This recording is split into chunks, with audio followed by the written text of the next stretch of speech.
注意看擂台上究竟发生了什么。中国拳坛以腿法著称的坦克邱建良，居然会在赛后双腿缠满绷带，孤独地坐在轮椅上。就连医护人员都声称，邱建良如果执意要参加今晚的比赛，双腿极有可能会在比赛中2次受伤，严重导致下半辈子无法站立行走。然而就算如此，邱建良却还是硬着头皮选择接下这场光荣且危险的巅峰对决。那是因为今晚所来到现场的8位选手都是搏击擂台上有名的世界冠军。邱建良作为东道主，自然需要克服一切困难，守护羽量级世界第1金腰带。尤其是今晚总决赛，邱建良遭遇的对手实力相当恐怖，他就是来自法国的泰拳悍将迪伦·萨尔瓦多。迪伦这家伙目前世界羽量级世界排名第5，是邱建良今晚最危险的敌人，稍有不慎都会万劫不复，失去以往所有的冠军荣誉。好了，废话不多说，让我们看看中国邱建良是如何顶着巨大伤害完成人生逆袭。第一回合开始，红白拳套就是中国选手邱建良，蓝黑拳套就是法国选手迪伦。其实早在迎战迪伦之前，邱建良已经遭遇了车轮战，连续击败2位对手，这才能够站在现在擂台上。所以邱建良的腿部伤势很重，但是邱建良没有更多的办法逃避战斗，只能硬着头皮忍着疼痛打比赛。对，邱建良的游走在赛前其实做了大量的关于游走的训练，而且因为可能会出现反架的对手，其实赛前也跟魏睿练了好久。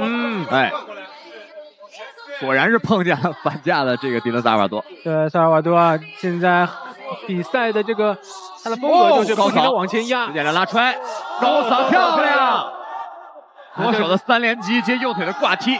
但对手的这个手啊拿的还是很高，防守还是不错。是。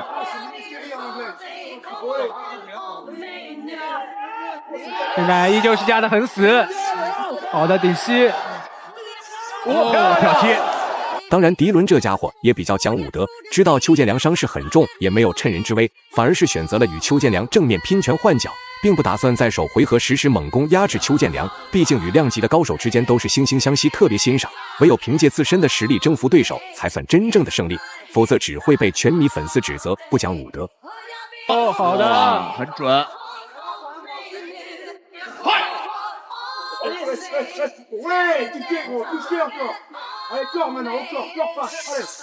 好的，这个高扫，漂亮，转身的边拳打空了。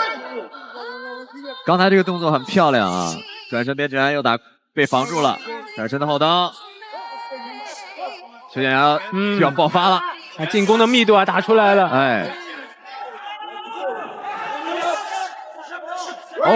漂亮！迪伦·萨尔瓦多的这个报价的能力真的是很强，拳的力量很好。比赛来到第2回合，邱建良貌似也开始进入了比赛状态，双腿传来的伤害还不足以影响到邱建良的比赛节奏。为了这条羽量级冠军金腰带，邱建良实在是豁出去了。今天无论如何都要将法国狠人迪伦击败，捍卫荣耀。否则，如果自己输给了对手，说不定还需要长达多年的时间才能走到这个位子。迪伦也选择加强攻势反击邱建良。也有可能是转身后摆腿就踢那个位置。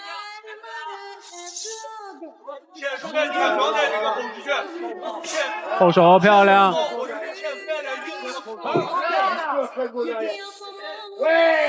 互相换腿，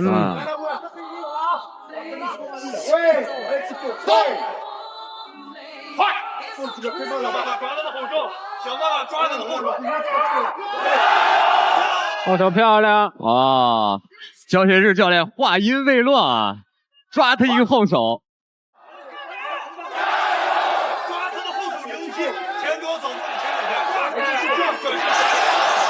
好的，转身后摆，但是没有中，果然是瞄着对手这个后手的空档。对，漂亮，移动中的反击。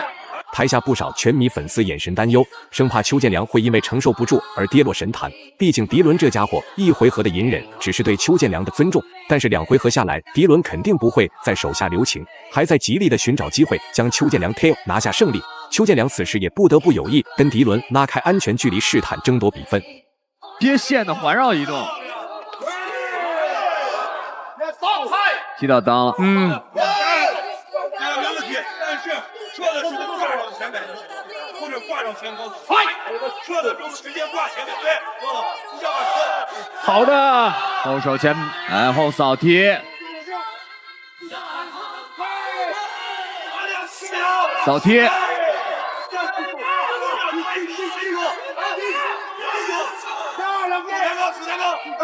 邱建良慢慢把自己状态打出来了，我们可以从表情上慢慢在放松。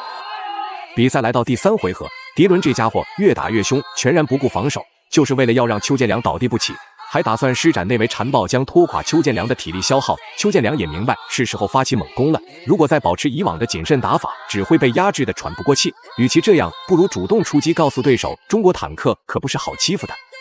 突然穿到内线去打组合拳了，一直是在游走游移。好的，西西漂亮。随着比赛时间深入啊，相信萨尔瓦多这边也知道这一回合得发力。哎，没错，那肯定会更多的进攻往前冲。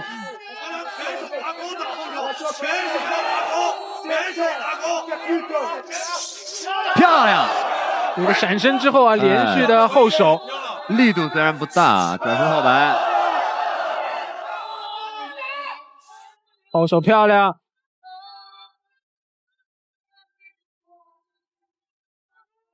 后手低扫，比赛的时间已经不多了。对于萨尔瓦多来说啊，他越着急进攻就越打不出来。对，没错。一旦邱建良不顾伤势，还打出了一些观众们预料不到的神龙摆尾招式，这也很明显表示邱建良已经开始发力，绝对不能再让迪伦强势追击进行压制。一旁的裁判也在观察2位选手的比赛状态，如果谁出现了伤势过重无法起身，那裁判都会立刻宣布今晚比赛结束。毕竟比赛输赢是小事情，要是因此落下残疾，可是相当不值得。萨瓦多想要打防反的机会，可惜没有中。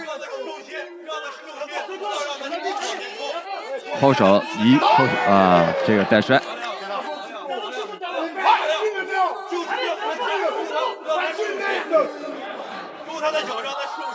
好的，后手塞进去了。邱建良这个拳有点从上往下打的意思。对。